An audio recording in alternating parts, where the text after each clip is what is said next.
You ever get that feeling when you try to keep something private, something that feels like your one safe corner in the world, only to find out the people you trusted most just couldn't respect your boundaries? That's exactly what happened to me, and let me tell you, it's not the kind of betrayal that's loud and obvious at first. It creeps in slowly, hits you in waves, and by the time you realize what's going on, you're standing there questioning whether you ever really knew the people closest to you.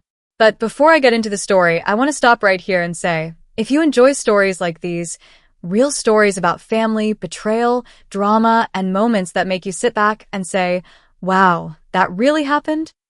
Then go ahead and hit that subscribe button. Trust me, you won't want to miss what's coming next, because this story is a roller coaster from the first turn to the very last. So here's how it began. I had been saving for years, grinding in silence, keeping my financial struggles to myself because I didn't want anyone to know how hard I was working behind the scenes. My family always assumed I was just barely getting by, and honestly, I let them believe it. It was easier that way, because the moment you show progress, suddenly everyone has opinions, everyone wants a piece, everyone feels entitled to your effort. And I wasn't going to let that happen this time. So when I finally reached the point where I could afford my own house, a real house, not just some cramped rental, I didn't tell a soul. I didn't tell my mom, I didn't tell my brother, I didn't tell any relatives at all. I went through the entire process quietly, from scouting neighborhoods to signing the papers, to picking out furniture, to setting up the space exactly the way I wanted it. Every decision was mine, and for once in my life, I felt in control. It was my dream finally materializing, and I wanted to savor it before the inevitable chaos of family opinions came crashing in. The first few weeks were pure bliss. I'd wake up, walk around the house barefoot with a cup of coffee, and just breathe. No one barging in, no one asking why I bought this instead of that, no one criticizing how I spent my money. It was mine, all mine. The walls carried only my voice, the furniture held only my weight, and the air felt lighter than anywhere I had ever lived before. For the first time in years, I didn't feel like I had to apologize for existing. And that's when the first cracks in my secret started to appear. My mom had always been a little too curious about what I was up to, and when I didn't give her enough details, she started prying more than usual. She'd call and casually slip in questions like, "So where are you staying these days?" Or, "I heard you were out near that new development. Were you just visiting someone?" I played it off smoothly, pretending I was still in my old apartment, but deep down, I had this gnawing feeling that she was suspicious. And boy, was she ever. What I didn't realize at the time was that she had already started piecing things together. A neighbor had apparently spotted me unloading boxes late one night and mentioned it to her in passing. That was all it took. My mom's curiosity turned into determination, and instead of confronting me directly, she did something I never in a million years would have expected. She took it upon herself to start investigating. And that's when the betrayal that still stings to this day began unraveling in front of my eyes, because I wasn't the one to find her out. She made sure to reveal herself in a way I'll never forget. The day it all came crashing down wasn't some random accident. It was carefully orchestrated, and the part that still gets under my skin is that my mom didn't even think she was doing anything wrong. She acted like she had every right to step into my life and make decisions for me, like I was still a kid who couldn't be trusted with my own choices. I had just come home from work that Friday evening, exhausted and ready to unwind in the sanctuary of my new home, when I noticed something strange. There were shoes at the entrance that weren't mine. At first, my brain scrambled for explanations. Maybe I left the door unlocked and a delivery guy came inside. Maybe a neighbor accidentally walked in thinking it was their unit. Maybe, but no. None of those possibilities made sense because this was a private house, not an apartment. My heart started pounding as I pushed the door open further, and that's when I heard voices echoing from the living room. Familiar voices.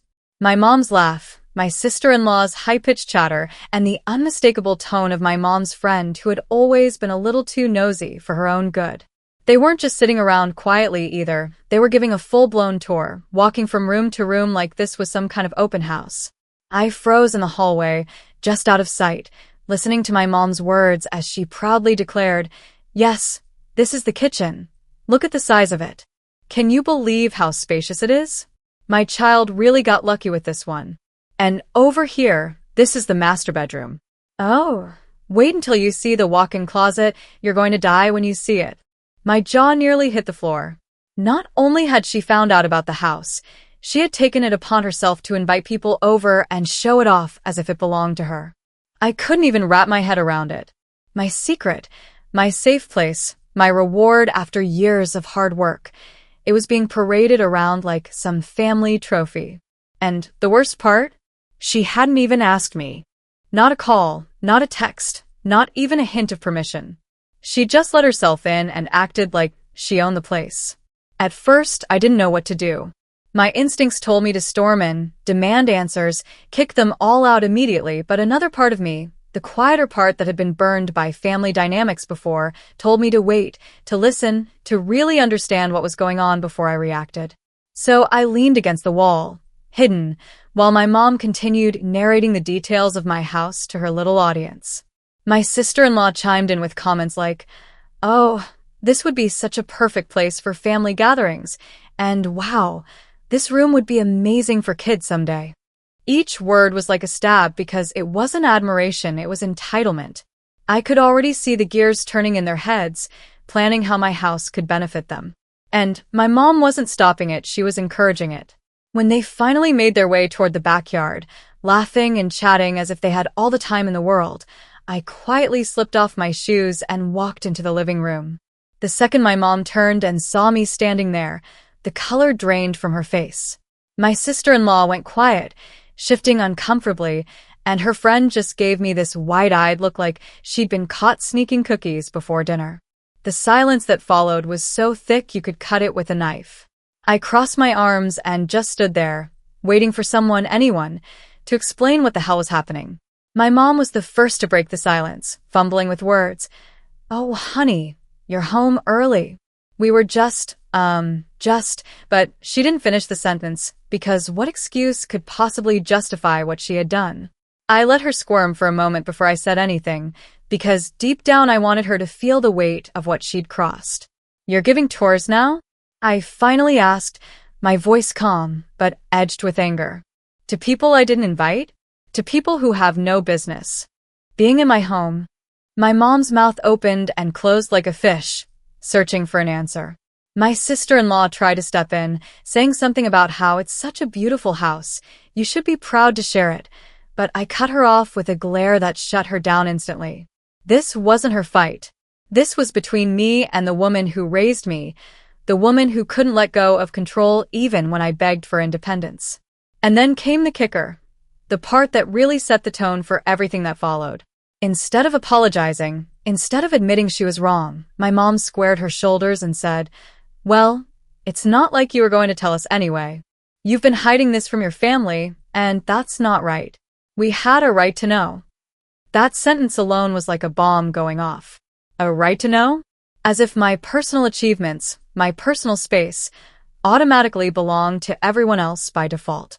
In that moment, all the years of feeling overshadowed, all the times I'd been told my choices weren't my own, all the moments of quiet resentment I'd buried just to keep the peace, they all came flooding back.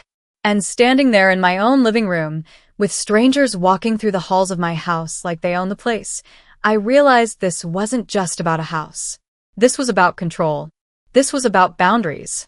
This was about finally standing up and saying, "Enough." I can still remember the exact way the air in that room shifted after my mom threw out those words. We had a right to know. It wasn't just a statement. It was an accusation wrapped up in entitlement, as though my silence was some kind of betrayal to the family, rather than my attempt to finally carve out a piece of peace for myself. The sheer audacity of it stunned me for a moment, and I stood there, staring at her, trying to process how this was even real. How could a mother, my own mother, stand inside my house, uninvited, with my brother's wife and her nosy friend trailing behind, and act like I was the one in the wrong? I had to swallow down the lump of disbelief forming in my throat before I finally found the words. "You had no right," I said firmly, my voice trembling only slightly from the mix of rage and hurt boiling inside me. "This is my house. Mine. I worked for it. I paid for it. I chose not to tell anyone because I knew something like this would happen. And look at this, exactly what I feared, exactly what I wanted to avoid. My mom's eyes flickered, and for a split second I thought I saw guilt pass over her face, but she quickly masked it with the same stern expression she always used when she wanted to assert control. "You don't get it," she said, crossing her arms in defiance. "Family doesn't keep secrets. If you had just been honest, if you had just trusted us, we wouldn't be here today. But you chose to sneak around, and that's not fair. We deserve to be part of your life, to share in your accomplishments." Her words stung not because they held truth, but because of how twisted they were. Sharing in my accomplishments? That sounded less like support and more like ownership. I clenched my fists at my sides, every muscle in my body screaming to keep control of the situation before it exploded into something irreversible.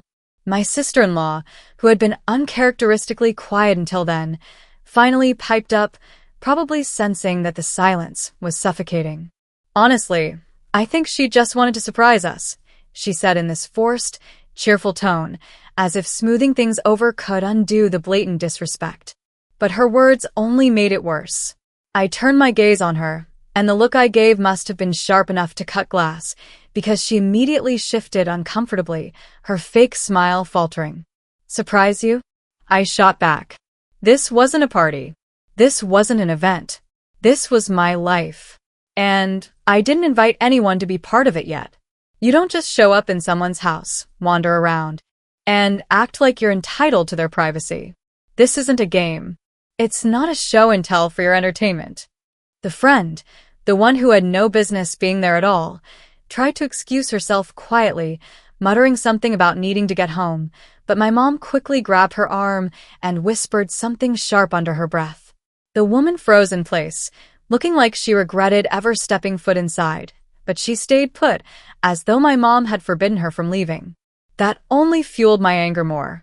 I walked across the room and stood firmly by the door, my presence alone enough to remind them that this was not their territory.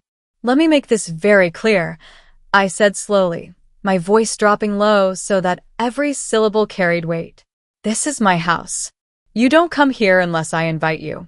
You don't bring people here. You don't touch a thing, and you sure as hell don't act like this place belongs to anyone but me. If you can't respect that, then you have no place in my life right now." My mom's lips tightened into a thin line, and for a moment, I thought she was going to blow up at me, scream like she had in so many arguments before. But instead, she did something worse. She scoffed. She actually had the nerve to roll her eyes and let out this bitter laugh that made my stomach twist. "You think you're so independent now, don't you? Just because you managed to buy a house, suddenly you think you're better than the rest of us? Suddenly you're above your family?" Her words sliced through the room, and I could feel the judgment dripping from every syllable. It wasn't pride, it wasn't support, it was jealousy, resentment, maybe even shame masked as anger. And the way my sister-in-law shifted uncomfortably at her side only confirmed what I had feared. This wasn't just about a house. This was about me daring to step out of the box they had always kept me in, about me daring to claim something for myself without giving them control over it. I wanted to scream. I wanted to tell her about the nights I'd stayed up until 3 in the morning working 2 jobs, about the weekends I'd skipped outings just to save a little more money, about the sacrifices I'd made silently while she and everyone else assumed I was just getting by. I wanted her to understand that this house wasn't a luxury. It was survival. It was proof that I had finally clawed my way out of the cycle of being dependent on people who only gave with strings attached. But when I opened my mouth, the words didn't come out that way. Instead, what I said was, "I don't think I'm better than anyone. I just want a space that's mine. And if you can't respect that, then maybe you don't know me at all." The silence that followed was deafening. For the first time that evening, my mom didn't have a quick retort. My sister-in-law avoided eye contact, staring down at the floor, clearly wishing she could disappear. Even the nosy friend seemed to shrink into the background, realizing she had walked straight into a battlefield she had no stake in. I stood there, my chest heaving, the weight of years of unspoken frustration finally pressing against my ribs. It wasn't just about catching them in my house. It was about every time my voice had been drowned out, every decision that had been made for me, every boundary I had drawn that had been trampled over. And in that living room, Surrounded by the very people who claimed to love me, I realized something that both hurt and freed me at the same time. Love without respect is nothing more than control dressed up pretty. So I took a deep breath, steadied my voice, and said the words that changed everything. Get out. My mom's eyes widened, as if she couldn't believe I was serious. My sister-in-law gasped quietly, and the friend quickly gathered her bag, clearly ready to comply. But I didn't flinch, I didn't waver. I pointed to the door and repeated myself, louder this time. Get out. And for once in my life, they listened. The sound of the front door closing behind them lingered in the house longer than I expected, almost like an echo that refused to fade. I stood there in the empty living room, the silence pressing against my chest, and for the first time since buying the house, it didn't feel like home. It felt like a battlefield I had just defended. My legs were trembling slightly, though I forced myself to stay upright, staring at the door as if it might swing open again at any second. When the quiet finally settled, I sank onto the couch, burying my face in my hands, and let out a shaky breath I didn't realize I had been holding. Relief and guilt tangled inside me, pulling me in opposite directions. I had stood my ground, finally, but at the same time, a part of me wondered if I had just set off a chain reaction that couldn't be undone. Because with my mom, nothing was ever left unresolved. It always turned into a storm. Sure enough, the storm came faster than I anticipated.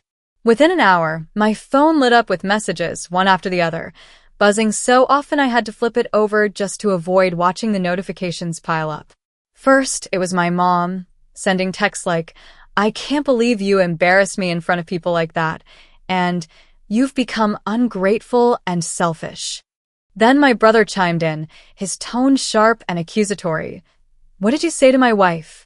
She came home upset because of the way you spoke to her. You owe her an apology. As if she was the victim in this situation. And then, of course, the extended family started joining in, cousins, aunts, people who had no idea what really happened but were quick to take sides. She's your mother. How could you throw her out of your house? Family comes first, you should know that. You're letting pride destroy your relationships. Each message felt like a stone being hurled at me, accusations piling up until my chest felt like it was caving in. I wanted to scream back through the phone, to tell them all exactly what had happened, how my mom had violated every boundary I had tried to set, how she had waltzed into my house like it was her own and turned it into a spectacle. But what would be the point?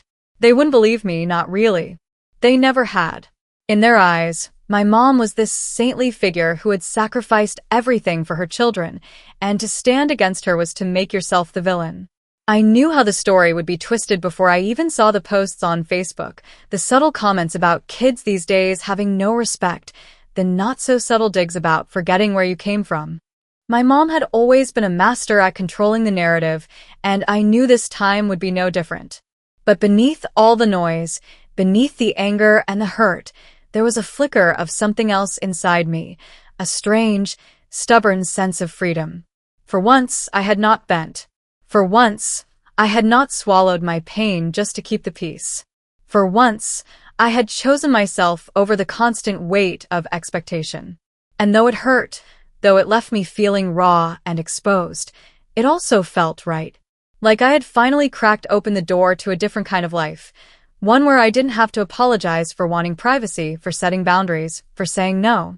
That night, I sat in the kitchen with only the hum of the refrigerator for company, staring at the walls I had painted myself, the counters I had chosen, the little details I had worked so hard to bring together. I thought about every hour I had worked overtime, every sacrifice I had made to scrape together the down payment, every night I had gone to bed exhausted but hopeful. This house wasn't just a building, it was a symbol of my independence, my resilience, my ability to stand on my own 2 feet even when no one believed in me. And I wasn't going to let anyone, not even my own mother, take that away from me. Over the next few days, the backlash only grew louder. My mom refused to speak to me directly, but she made sure everyone else knew how cruel I had been. My brother called me multiple times, each conversation turning into a lecture about family unity and how I was tearing us apart. At one point, He even suggested that I let the family use my house for gatherings as if that would somehow fix everything, as if the very thing that had caused the problem in the first place could be the solution. I almost laughed at the irony, but the weight of it was too heavy to find anything funny. I told him no, firmly, and he hung up on me without another word. There were nights I lay awake, staring at the ceiling, questioning myself. Was I being too harsh? Was I letting my pride get in the way of repairing relationships? Or was I finally seeing things clearly, finally refusing to let myself be manipulated into giving away pieces of my life until nothing belonged to me anymore? The doubt gnawed at me, but every time I replayed the image of my mom parading strangers through my home, I felt my spine stiffen again. No. I wasn't wrong. I had every right to draw that line. I had every right to protect what was mine. And if they couldn't accept that, then maybe the problem wasn't me at all. Still, the silence from my mom cut deeper than I wanted to admit. No matter how angry I was, she was still my mother, and the absence of her voice, her calls, her constant presence, it left an ache I couldn't quite shake. It felt like I had lost something permanent, even though I had gained something essential. And in that strange space between grief and relief, I began to realize that this was the price of growth. Sometimes you have to lose the people who refuse to see you as more than who you used to be. Time has a way of forcing clarity, even when you don't want it. Weeks turned into months, and though the dust eventually settled, the cracks in my relationship with my mom never fully healed. We spoke less, and when we did, it was always strained, her voice laced with a bitterness she didn't bother to hide, my words careful and measured, like stepping across a floor full of broken glass. My brother kept his distance too, his wife shooting me wary glances whenever we were in the same room, as if I might explode without warning. Family gatherings became fewer and more awkward, and whenever the subject of my house came up, I could feel the tension simmering just beneath the surface. It was as though the very walls I had built for my independence had become a barrier between us, one they refused to respect but also couldn't break through anymore. And maybe that was for the best. Because in the quiet of those evenings, sitting in the home I had fought so hard to keep mine, I realized something that changed everything. Peace is expensive, but it's worth every cent. For the first time in my life, I didn't feel suffocated by expectations. I could breathe in my own space without worrying about who was judging, who was gossiping, who was plotting to twist my choices into something ugly. The loneliness stung sometimes, yes, but it was a clean sting, one that came with healing, not with rot. I finally understood that family isn't just about blood. It's about respect, about boundaries, about people who see your independence not as a threat, but as something to celebrate. And if the people closest to me couldn't do that, then maybe they weren't truly close at all. I learned to fill the silence with things that nourished me. I planted flowers in the backyard, watched them grow tall and strong under the sunlight. I cooked meals in the kitchen without someone criticizing the way I chopped vegetables. I invited friends over, friends who asked before they touched anything, friends who praised the space without acting entitled to it. Slowly, I began to reclaim the joy that had been stolen that day, to remind myself why I had bought this house in the first place. It wasn't just four walls and a roof. It was freedom, it was security, it was a statement that I was enough on my own. And no one could take that from me again. Looking back, I can see how everything unfolded the way it needed to. My mom's betrayal hurt, yes, but it also forced me to grow a spine I didn't know I had. My brother's anger cut deep, but it showed me that not everyone wants what's best for you. Sometimes, they just want what's best for themselves. And the whispers from relatives?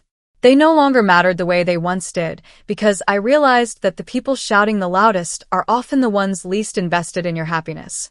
In a strange, painful, liberating way, their disapproval gave me permission to finally stop living for them. So here I am now, telling this story not because I want pity, but because I know I'm not the only one who's been here. Maybe you've felt it too, that crushing weight of family expectations, that invisible leash that keeps yanking you back whenever you try to run toward your own dreams. Maybe you've had your boundaries crossed, your privacy invaded, your victories stolen by people who claim to love you but can't stand to see you shine without them. If that's you, I want you to hear me clearly. You are not wrong for wanting space. You are not selfish for setting boundaries. You are not cruel for saying no. Sometimes, protecting yourself means disappointing others, and that's okay. Because at the end of the day, the only person who has to live with your choices is you. And if this story resonated with you even a little, then I hope you'll stick around. I've got more stories like this, stories that cut deep, stories that make you think, stories that remind you you're not alone in the chaos of family, friends, and life itself. So go ahead, hit that subscribe button, turn on notifications, and join me here for the next one. Because if there's one thing I've learned, it's that our stories may be different, but the lessons, the pain, the growth, they're what connect us. And trust me, you won't want to miss what comes next.